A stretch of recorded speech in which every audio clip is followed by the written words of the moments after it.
Setelah mendengar, paru-paru Wulan sudah mau meledak. Oke, aku akan segera menyelesaikan bangsat kecil itu. Dia berani menyembunyikan masalah sebesar ini dari kita. Aku akan memukul dia sampai kulitnya terkupas. Vina, sekarang kamu harus menjalin hubungan yang baik dengan Desta. Kalau benaran butuh, buang Andre Guo juga tidak apa-apa. 60 miliar loh, sekeluarga Andre Guo mau bagaimanapun paling banyak hanya memiliki aset sekitar 20 miliar. Dia sama sekali tidak bisa berbanding dengan Desta, mengerti? Aku mengerti, tenang saja. Tatapan Vina memancarkan cahaya yang dipenuhi oleh percaya diri. Setelah itu telepon pun berakhir. Selanjutnya, Vina pun langsung mengeluarkan bedak dan cermin dari tasnya dan mulai memperbaiki riasannya. Dia ingin menunjukkan penampilan tercantik dia kepada Desta. Hanya saja setelah Vina memperbaiki riasan pun Desta tidak kembali. Pada saat Vina mau pergi ke toilet untuk melihat Desta, pelayan yang berada di samping tiba-tiba berkata, "Nona, Anda masih belum melakukan pembayaran, Anda mau kemana sekarang?" "Aku mau pergi cari pria yang datang bersama aku tadi. Kenapa dia pergi ke toilet begitu lama?" Perasaan buruk memenuhi hati Vina. Pelayan tersebut tertawa dan berkata, "Maksud Anda adalah Tuan Chu ya?" "Tuan Chu sudah meninggalkan tempat karena ada urusan. Dia meminta saya untuk memberitahu Anda bahwa dia sangat berterima kasih kepada Anda telah mentraktirnya. Katanya kalau ada kesempatan lagi dia berharap Anda bisa mentraktir dia lagi." Apa? Aku traktir, mata Vina membesar. Meskipun Vina yang mengajak Desta makan bersama pada malam ini, Vina sama sekali tidak bermaksud mau membayar dari awal. Vina menganggap makan bersama pria apapun adalah keuntungan mereka dan tentu saja mereka yang harus membayarnya. "Iya, kalau Anda mau mentraktir, tentu saja harus membayar." Ekspresi pelayan pun berubah, dia tersenyum dengan canggung tetapi sopan. "Aku itu gadis, mana ada yang meminta gadis untuk mentraktir makan? Desta di mana? Suruh dia datang berbicara dengan aku." Vina melompat dengan marah tanpa sempat peduli kepada kesannya. Teriakan Vina berhasil menarik perhatian semua pelanggan di restoran. Pada saat mengetahui wanita ini tidak sanggup membayar setelah makan, para pelanggan melihat ke Vina dengan tatapan memandang rendah. Hal ini membuat kebencian Vina terhadap Desta mencapai titik puncak. Dari mana Desta ada hak memperlakukan dia seperti ini? Desta hanya seorang anak yatim piatu, sebuah sampah, seorang pria yang tiba-tiba kaya. Mau bagaimanapun Desta tetap adalah sampah yang miskin dari dalam. "Aku tidak peduli, aku mau pergi mencari Desta sekarang." Vina mengeluarkan ponselnya untuk menelpon Desta, yang dia dengar hanyalah petunjuk yang menjelaskan bahwa nomor Desta sedang berada di dalam keadaan tidak aktif. Vina berteriak dengan marah, emosionalnya sudah mencapai titik puncak.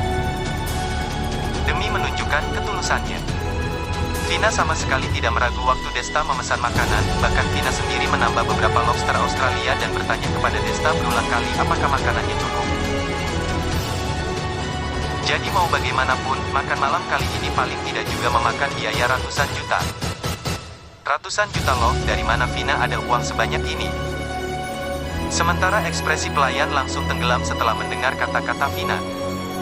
"Nona, tadi waktu saya sedang melayani kalian, saya mendengar Anda berkata bahwa kamu akan mentraktir makan malam hari ini. Bagaimana kamu bisa bersikap seperti itu sekarang?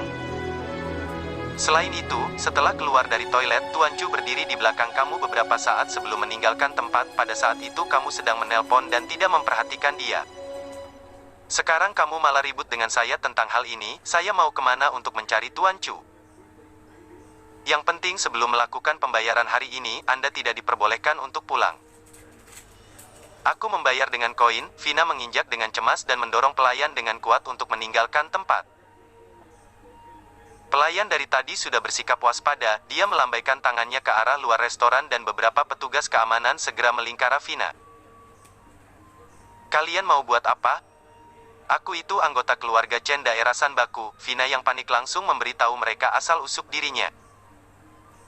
Pelayan itu tertawa dengan dingin dan berkata, "Keluarga Chen itu keluarga apaan? Pantas makan di restoran-restoran Lawang Sewu kami dan tidak membayar?" Kalau kamu tidak sanggup membayar, maka kami akan menggunakan cara restoran kami untuk membuat kamu melakukan pembayaran.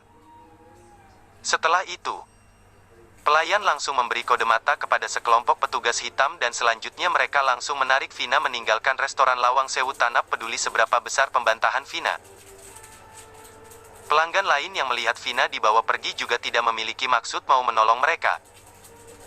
Penampilan Vina berjerit sana-sini tadi benar-benar memiliki perbedaan terlalu besar dengan wajahnya yang cantik, mereka sama sekali tidak berminat kepadanya. Pada saat yang sama, ruang tamu rumah keluarga Chen. Wulan dan Gito duduk di sisi meja makan, sementara Vero berdiri dengan wajah bingung, dia tidak tahu mengapa orang tuanya tiba-tiba memanggil dia ke sini dengan ekspresi seperti ini. Ayah, ibu, apakah kalian mencari aku ada urusan? Vero bertanya setelah berdiri beberapa saat.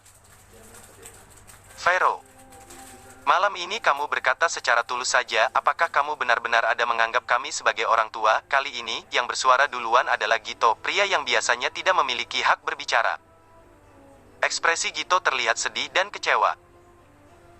Sementara ekspresi Wulan terlihat gelap dan menakutkan, dia hanya duduk dan tidak berbicara. Ayah, apa maksud kamu?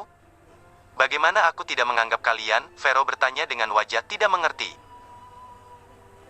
Kalau kamu benaran menganggap kami sebagai orang tua, mengapa kamu tidak berkata dengan jujur kepada kami bahwa Desta memenangkan lotre? Gito bertanya lagi. Memenangkan lotre? Vero melamun sejenak sebelum berkata, bukannya aku sudah berkata dari dulu? Kalian tidak percaya dan terus berkata Bang Desta menggunakan uang aku sudah menjelaskan hal ini banyak kali. Kamu masih melawan? Wulan tidak tahu mengeluarkan sebatang rotan dari mana, dia memukulnya ke paha Vero tanpa peringatan apapun, rasa kesakitan membuat Vero berteriak dan langsung berjongkok ke lantai. Maksudmu adalah kami tidak memiliki mata, tidak percaya Desta memenangkan lotre ya? Wulan berkata dengan gaya kedua tangan di pinggangnya. Faktanya, mereka memang tidak percaya Desta bisa memenangkan lotre. Meskipun percaya mereka tidak merasa uang lotre itu sangat banyak karena mau bagaimanapun Desta adalah sampah yang hanya tahu meminta makan dan minum dari rumah dia. Bagaimana orang yang tidak berguna bagaikan sampah ini memiliki keberuntungan untuk memenangkan lotre? Bu, maksud aku belum itu. Vero memegang kakinya dengan kesakitan, air matanya sudah mau mengalir. Sementara Wulan sama sekali tidak peduli dengan hal ini, dia memukul kaki Vero beberapa kali lagi dan meninggalkan bekas merah yang dalam. Masih melawan? Kalau kamu memberitahu kami bahwa Desta memenangkan lotre sebanyak 60 miliar, mana mungkin kami tidak percaya kepada kalian? Wulan berteriak dengan nada suara tidak puas dan iri.